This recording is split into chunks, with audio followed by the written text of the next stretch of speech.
Good afternoon. My name is Heather McArthur. I am a breast medical oncologist at Memorial Sloan-Kettering, and my thanks to the organizers for including me in this workshop. When I was first asked to do this presentation, I was somewhat put off by the dubious honor of being identified as someone who's developing an expertise in rejection. But since that's such an integral part of this process, I've decided to wear that badge with honor, and will be advocating for ribbons to be added to our ASCO badges for such. So I'm sure if you haven't been there already, and if you have been there, you know that when you put in a grant application, typically you're putting your heart and your soul into this work. It's late nights. It's a tremendous amount of time. It's something you feel passionate about. You often feel like you've really moved mountains to get it in. And then there's the waiting period, and the waiting and the waiting. And then eventually you get an email, and this is the email that I got last month, for example, a testament to perhaps my expertise, my growing expertise in this area. And of course the subject header never reveals anything. It just says grant clinical application. So you have to go through the painful exercise of actually opening the email to find out, thank you for your submission, we regret to inform you, and then you stop reading. So what do you do at that point? Well, if your inner child is anything like mine, it's infantile at best, and people will often tell you not to take it personally, but I don't know how to do that. The email was addressed to me, and it pertained to my work, which I worked really hard to put together, so I don't know how it could be anything but personal.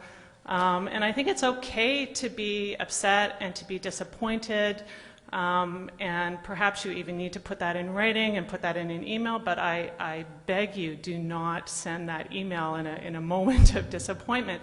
And I've seen people do this, and nothing good can come of that. This is a small community. You don't want that reputation. And there's never an instance that I'm aware of where a committee has said, you're right, we made a mistake, here's $200,000. Sorry about that. So be upset, that's fine, write a letter, do not put it in the mail, do not press send, and then just get over it. So put it aside for a period of time if you need to, so that you can come back to it and be less emotional, perhaps, about what the criticisms might have been. And know that you're in good company. So the minority of applications get accepted. Hundreds, if not thousands, of grant applications get rejected every year. So look around. You're in good company. And especially in an era of dwindling resources, it's particularly competitive. So just accept rejection as part of the process. It's part of the job description if you're going to be playing this game. So when you're not emotional about it and you can go back to it with a cool head, you need to understand why you weren't successful. So sometimes you just get a rejection email like the one that I just showed you without any content. And oftentimes you can reach out to that group and actually ask for reviewers' comments if they haven't been provided as part of the feedback, because you really want to understand why the application wasn't successful. And then you want to really pay attention to the comments and criticisms of the reviewers. Don't just dismiss them as out of hand. Don't tell yourself that they just didn't understand how important your work was. Either you didn't convey how important your work was, which is a criticism of yourself, or it just didn't translate. And you need to read between the lines often to figure out in the reviewer's comments why it didn't translate. And you need to really be objective and critical. And if you can't be, then ask someone who can. Ask your mentor, ask your colleague, ask the person in the office next to you. Ask them to take a look at the reviewer's criticisms and see if they can better understand why you weren't successful, because sometimes, honestly, you have your head so much in what you're doing, you just think naturally everybody else will understand and be passionate about what you're doing, and sometimes you just can't be completely objective. So enlist help. And then try and address the fixables. So there's nothing that puts me off as a reviewer more than a sloppy proposal.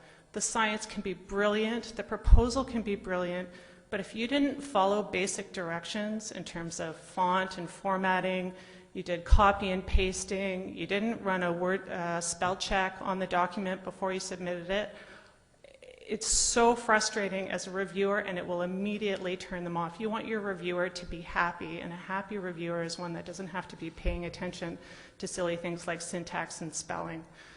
So that's a very easy fixable, especially in modern era where your computers can do all that work for you. Then probably a harder fixable, but definitely a fixable, is the overarching direction.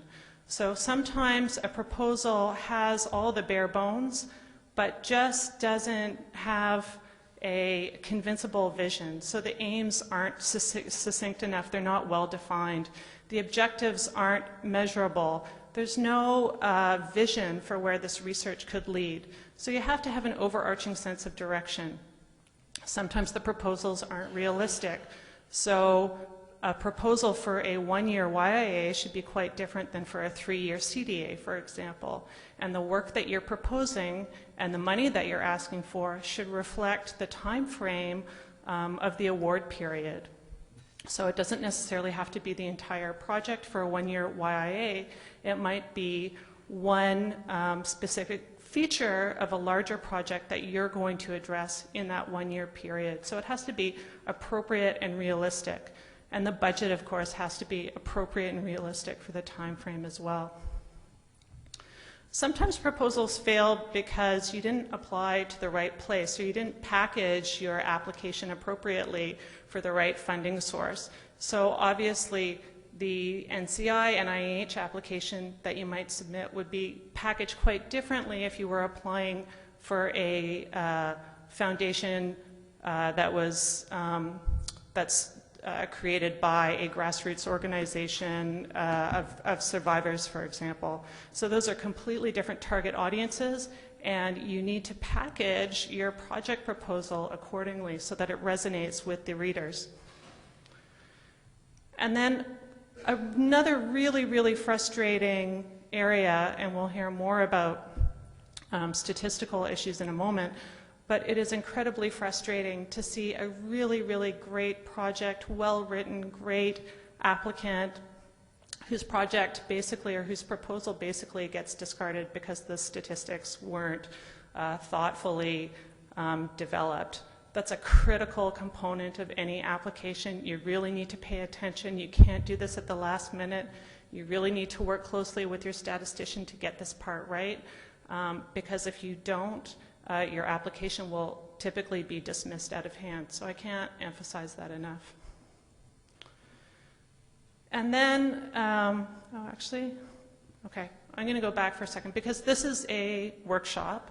So now I'm going to make you guys do some work for a second. I came up while I was walking into the conference center with a project. And I want you guys to be the reviewers and tell me, you have $1 million and I'm asking for $200,000 because I have the following proposal. And I want you guys to tell me why you think this should or should not be funding. I have observed that chewing gum while walking is distracting. Being distracted while walking is a falling risk. I know this to be true because I saw it when I was walking in the building today.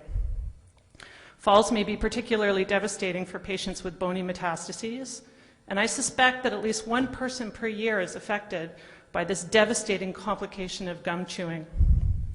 I plan to survey patients who have been admitted to my institution with a pathologic hip fracture and metastatic disease to find out if they were chewing gum.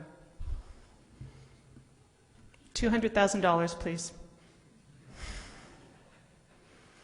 So does anybody here think that this project warrants funding? I'm suspecting not. And the question would be really, though, why not? I mean, we can all laugh. It sounds ridiculous. But really, why not? Anyone? You have no preliminary data. So it's founded on my observation standing outside of this building that one person fell over while chewing gum. There's nothing to substantiate it. So you need to have some justification. Sometimes your proposals lack a good, original, important idea. I'm not sure that gum chewing and pathologic fracture risk is really an important idea. It might be original, but it's certainly not important. And that's really important. And you need to be really honest with yourself about this. Is this an important idea? What is the scope or the magnitude of the issue? So I've told you that I think I said that at least one person a year is affected. Is this an impactful study that I'm suggesting? Probably not. The other thing that you have to be honest about is the persuasiveness of the applicant. This is sales. You're in sales. If you're not passionate about what you're doing and you can't infect other people with that passion, that what you're doing is really critically important, you will not be successful. So you really have to develop a compelling argument for why your research is critically important and deserves funding. Another reality check is that the opportunity wasn't well suited for the applicant. So if your knowledge base, experience, expertise, or resources aren't resonating with the opportunity, then that will come across. And of course, if the infrastructure or supports aren't there, those are difficult things to overcome. So then you have to consider your options when you've been rejected.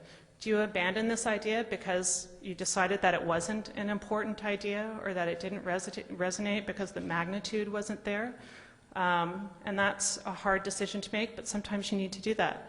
Sometimes you just need to start fresh, and you can start with the same application, but just starting fresh and putting the old one away and starting from the beginning, and that can be helpful. Most often, you will decide to revise a pre-existing application, and then you have to decide where to resubmit. So consider your targets. Again, Komen for the Cure application is going to be very different than an NIH application, and you need to adjust your application accordingly. Look at prior successful applications when you're looking at a funding source. If a particular group funds really outcomes-based studies, and yours isn't an outcomes-based study, then that might not be the best fit or the best target for your efforts. So what you can do, you can be objective and critical, and as I said previously, if you can't be objective and critical, then please enlist someone else who can. Cast a wide net. You need to apply to a lot of different places. You need to submit a lot of applications before you're going to have a success. And you just need to accept that that's part of the process, that rejection is a badge of honor. You need to just submit frequently and broadly.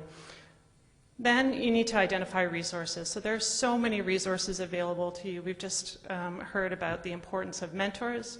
I've hinted at, and you're going to hear more about the importance of statisticians. Those relationships are so very important. There are so many resources often at your own institution that you may not even know about. There are often development offices, grants and contract offices. I was 3 years into my own attending position at my institution before I realized that there were entire offices dedicated to helping you succeed. So just identifying those people is an important first step. So ask around. Email. There's a whole group of experts here in this room and at the back. They're here because they want to help you, and they have an experience and expertise in this area. So reach out to those people, and please stick around to meet them at the back. This is a great opportunity to network with people who are really dedicated to helping you succeed. And there are so many web-based tools now that you can take advantage of. I'll just show you a couple. Proposal Central. There's so many ways to look for potential funding opportunities that are appropriate for your area of research. Grants.gov is another one. So there are so many internet-based resources if you don't have those kinds of resources at your institution. So the bottom line when you get rejected, in the immortal words of Taylor Swift, just shake it off. Learn from, she's everywhere, I don't know what, she's everywhere. Learn from your feedback and criticism. Really be objective about the reviewer's comments. They're human. Sometimes they are off the mark, but most of the time they're not, and most of the time there's a pearl that you need to take away that's going to make your grant better and stronger. Play to your audience, package it with your audience in mind, with the target in mind, and cultivate relationships. I can't say this enough. I think that, especially if you're a clinician like I am, 99% of what we do is about relationships, and I think that applies in research as well. Having a great relationship with your statistician, with your mentor, with your colleagues, those are all really important elements of success. And of course, if you don't succeed, which I didn't do this month, I'll try again. That's it. Thank you.